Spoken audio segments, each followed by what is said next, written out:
राजधानी दिल्ली में जल संकट को देखते हुए अतिरिक्त पानी की मांग वाली याचिका का सुप्रीम कोर्ट ने निपटारा कर दिया। कोर्ट ने कहा कि राज्यों के बीच यमुना जल के बंटवारे से संबंधित मुद्दा एक जटिल और संवेदनशील मुद्दा है। सुप्रीम कोर्ट के पास फॉर्मूला तय करने की विशेषज्ञता नहीं है। इसको लेकर केंद्र सरकार की ओर से पेश वकील ब्रजेश कुमार से खास बातचीत की भारत एक्सप्रेस संवाददाता गोपाल कृष्ण ने।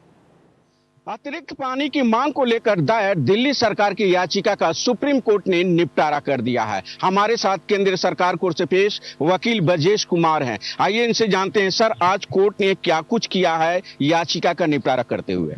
देखिए, पहले के जो हियरिंग थे उसके संदर्भ को ध्यान में रखते हुए आज हिमाचल प्रदेश सरकार की तरफ से उनके एडवोकेट जनरल अपीयर हुए थे, तो उन्होंने पहले के दिए हुए स्टेटमेंट जो 137 क्यूसेक ऑफ वाटर जो पहले वो क्लेम कर रहे थे कि हमारे पास 137 क्यूसेक ऑफ वाटर है, वो हम दिल्ली को रिलीज करने को रेडी हैं। तो आज उन्होंने वो स्टेटमेंट वापस लिया है कि हमने वो स्टेटमेंट गलत दिया था कोर्ट के सामने, तो मैं उसके लिए माफ़ी मांगता हूं। ऐसा उन्होंने एडवोकेट जनरल हिमाचल प्रदेश की तरफ से कहा गया और स्टेटमेंट को वापस लिया गया इस कॉन्टेक्स्ट में जब सम्माननीय सर्वोच्च न्यायालय ने ये कहा कि आप या तो वो स्टेटमेंट वापस लीजिए, नहीं तो हम आपके जो जल शक्ति विभाग है उनके सेक्रेटरी के अगेंस्ट में हम कंटेम्प्ट इशू चलाएंगे। क्या सुप्रीम कोर्ट ने यह भी कहा कि यह एक जटिल प्रक्रिया है, पानी को लेकर के हमारे पास एक्सपर्टीज नहीं है, इस तरीके की बातें भी हुई है? क्योंकि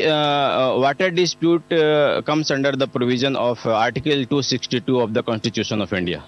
तो जल शक्ति वाटर से संबंधित जो भी झगड़े होते हैं उसको सुलझाने के लिए संविधान में ऑलरेडी एक अलग से प्रोविजंस बनाए हुए हैं और उसको लेकर के 262 अनुच्छेद के तहत जो है इंटर स्टेट वाटर डिस्प्यूट को सुलझाने के लिए 1956 में एक एक्ट बनाए गए हैं और उस एक्ट के तहत में डिफरेंट ट्रिब्यूनल्स बनाए गए हैं।